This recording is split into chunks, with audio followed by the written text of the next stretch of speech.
What's going on, everybody? Welcome back to Patriot Specialized. Today's episode, we're going to get that big track delivered up in Iowa, grab a 3-stop legal load out of Burlington, Iowa, get that delivered, and then we're going to snatch up a Doosan 350 excavator out of Connecticut, take it home for the weekend. So stick around. We'll be right back.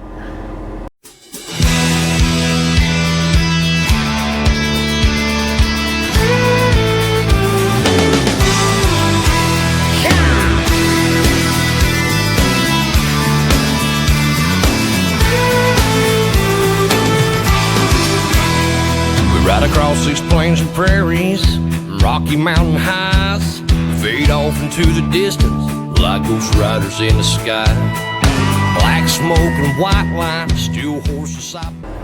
All right. Well, we are, man, what a busy week. Busy. We got a bunch of stuff done this week. I got some decent loads, man. Did something a little bit different than that legal load out of Burlington. That's a little different, but I don't normally do a multi-stop. It's kind of tough with my empty weight getting something that's legal, but this one, it was good. So first off, if you remember on the last episode, we picked up that giant track for that excavator from the wind farm, and it was going to Iowa. We got that thing delivered up in Iowa Monday afternoon, and much to my surprise, very much to my surprise, it was kind of dead up there in Iowa and that whole area up there. Usually that's a John Deere world, John Deere case, a lot of that stuff up there, farm equipment up there, and it just didn't seem like it was moving around. So I was really surprised that I struggled as hard as I did to find a load, but what I ended up finding was a legal 3-stop load going from Burlington, Iowa, 1 stop in Waukegan, Illinois, 1 stop in Allentown, Pennsylvania, and then we finaled that out in Massachusetts. So the Massachusetts, that was pretty far out. It was out on Cape Cod, but that was kind of a neat area. I've never taken a truck out there before. I don't remember ever doing it, so that was kind of neat going out there. A little bit different than I thought it was, but certainly pretty, certainly a great tourist area. But so where we're starting off this video is the second stop, the Waukegan, Illinois. What I did was I loaded in Burlington, Iowa, Tuesday morning, first thing. Super cool, those guys. I just wanted to say, those guys up at up Case in Burlington, Iowa, they put some effort into. It's kind of, this was a step deck load. Wasn't calling for an RGN. I was asking for a step deck. Took a look at the measurements.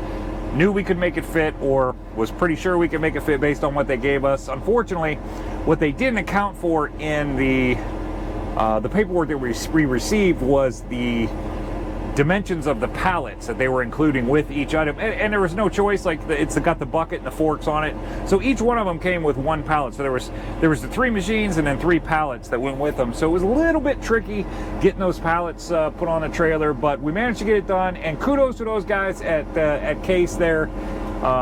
They hung in there, and the first guy I talked to, he was like, man, I don't know about loading RGN with this stuff.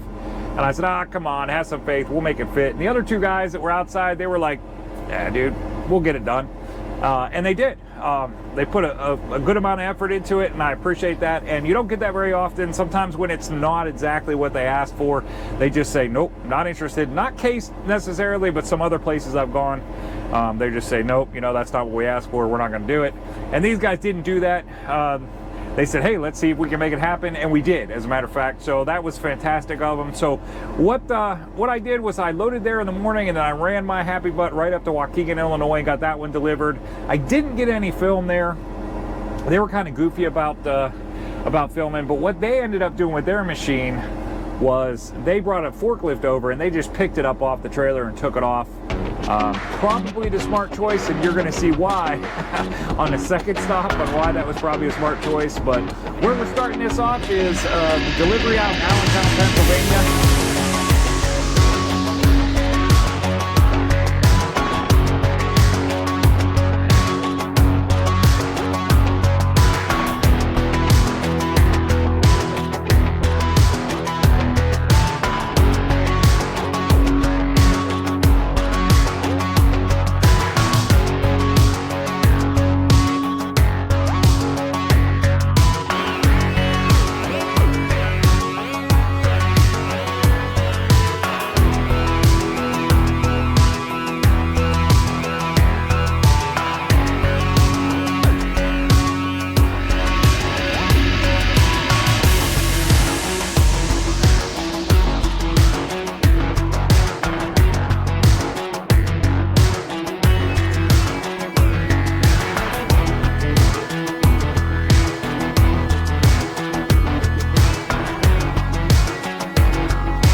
that.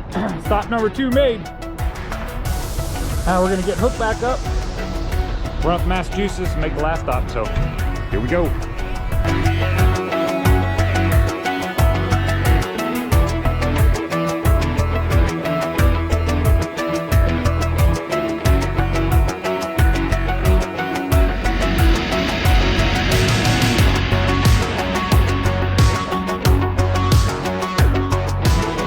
There you go. I don't know.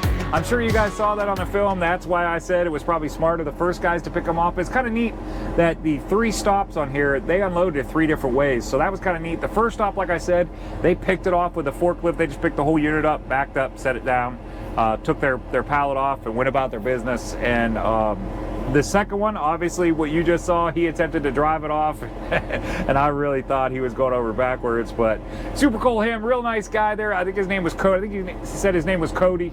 Cody was super cool dude. Like I had a good time there unloading with him. He was a good guy. He just, you know, it was one of them just get it done kind of person, and those are the people I like. Those are the people, that's the kind of person I am. So it was fortunate that I ran into him like that. So we got that one delivered, and then at the third stop in Massachusetts, what they ended up doing was I told them about the first stop picking it off, the second stop struggling like that and almost flipping the thing over, and then they decided they had a set of ramps sitting there. They decided that they were going to set their ramps down, drive down the ramps, and that worked out to be a great idea. It worked out perfectly. They brought that thing down off the ramp, no big deal, and got me in and out of there in about a half hour. So.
And we got a load booked out of Connecticut, a Ritchie Brothers auction out of Connecticut. I think it was North Franklin, Connecticut.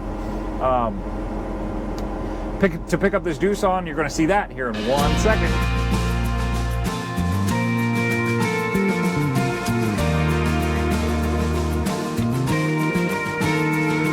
An American eagle tattooed on his left arm, Old Glory flying proud on that eastbound Western Star.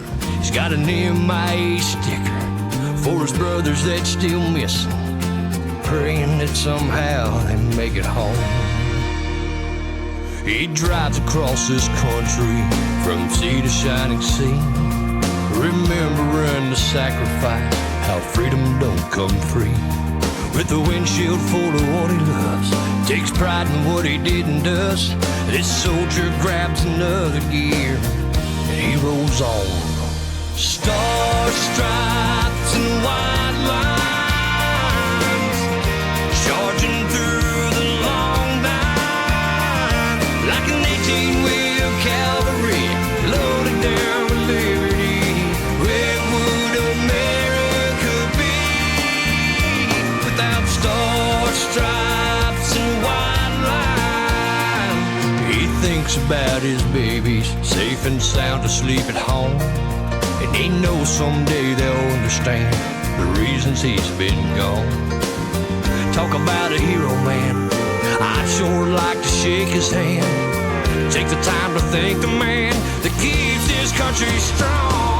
With stars, stripes, and white lines, charging through the long night like an 18-wheel cavalry, loaded down with liberty. Where would America be without the stars, stripes, and white lines?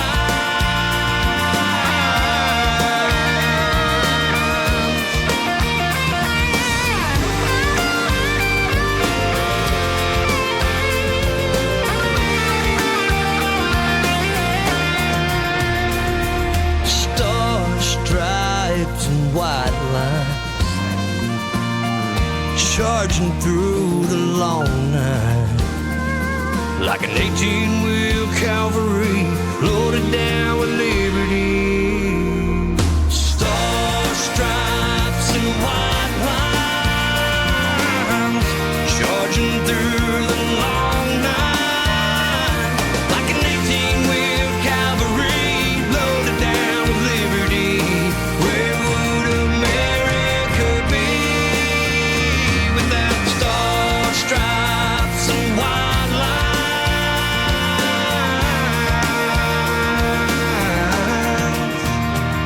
An American eagle tattooed on his left arm. Old Glory flying proud, that eastbound Western Star. All right. Got this thing all loaded up. Figured I'll show it to you real quick. We gotta hook my hydraulic lines to the trailer back up. I hadn't done that yet. We're gonna try to do this without the microphones. Shut the truck off, a little less noise. Kind of quiet out here, so that'll work. So as you saw us loading, there's our baby right there. The Doosan 350 excavator with the bucket and the thumb. That could come in handy. That could come in handy. You know who you are. You know who I'm talking to right now. I had a conversation. So let me get these hydraulic lines hooked back up and then I'll cover the load real fast with you. Man, I just washed my hands too. That damn thing made me crawl all over it and get dirty. Really don't like getting dirty. There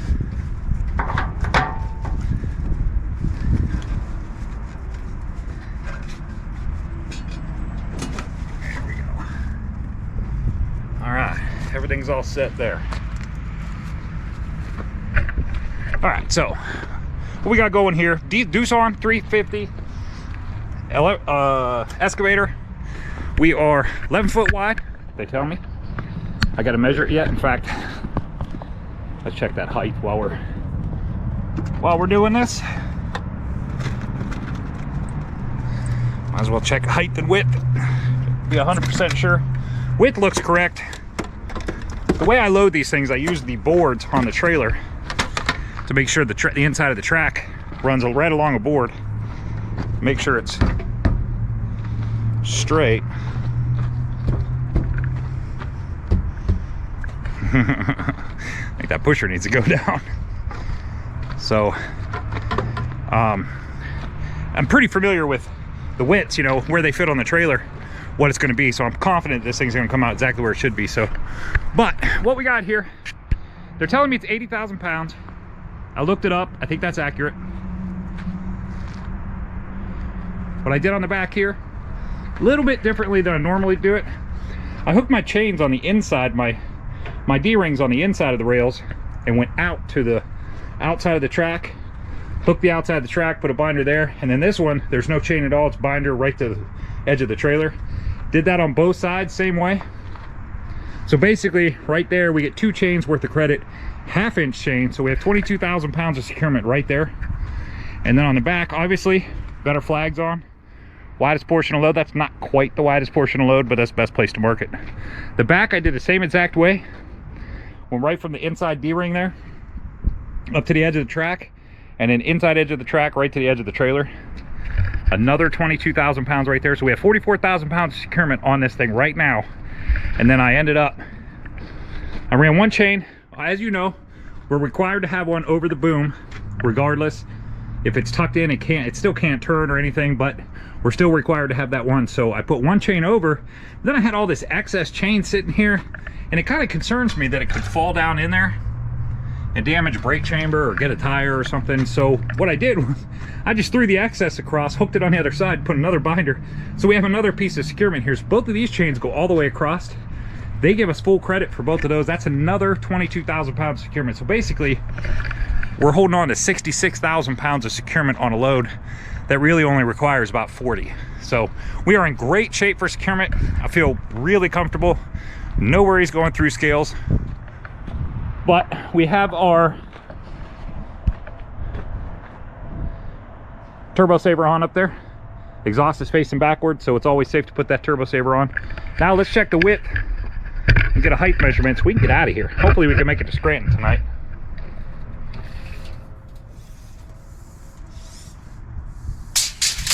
Yeah, I didn't think so. I thought that was a dream.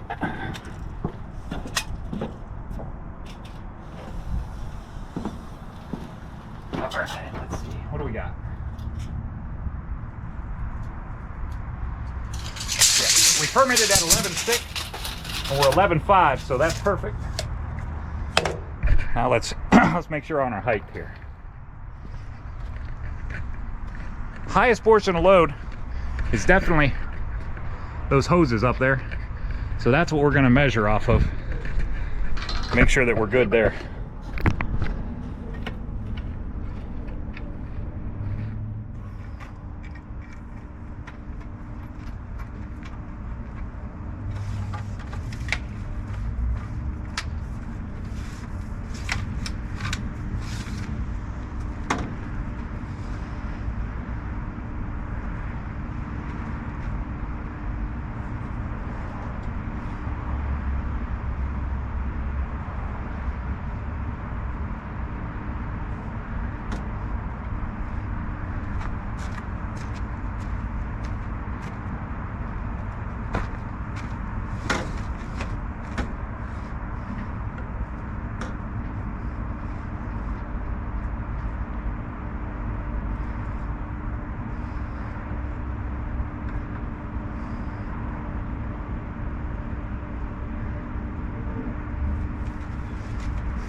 Now, that was a tough measurement to get, but looks like we're good.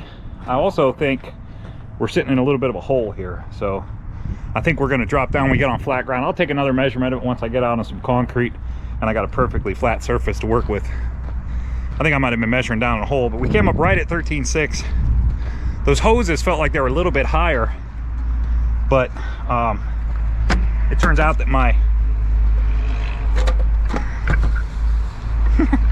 this is hard to do one-handed. It turns out that the high pull wasn't straight, so that I was worried there for a second, but high pull wasn't straight, so we got it settled down right where it needs to be.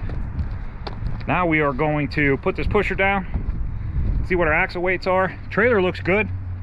The weights that it has on it looks like we got about 18,000 pounds per axle.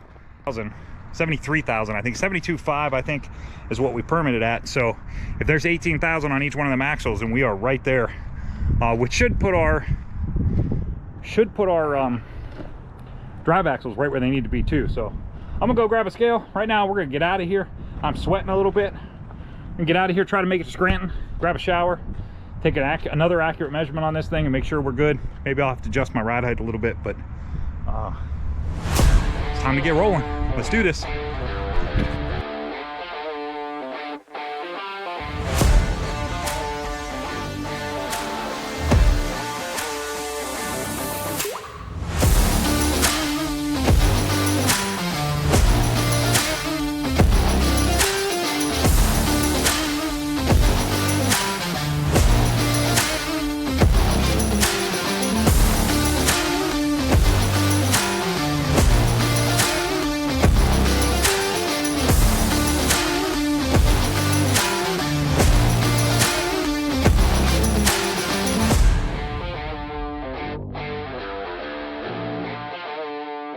Well, there you have it, guys. That's there's my entire week in one little nutshell.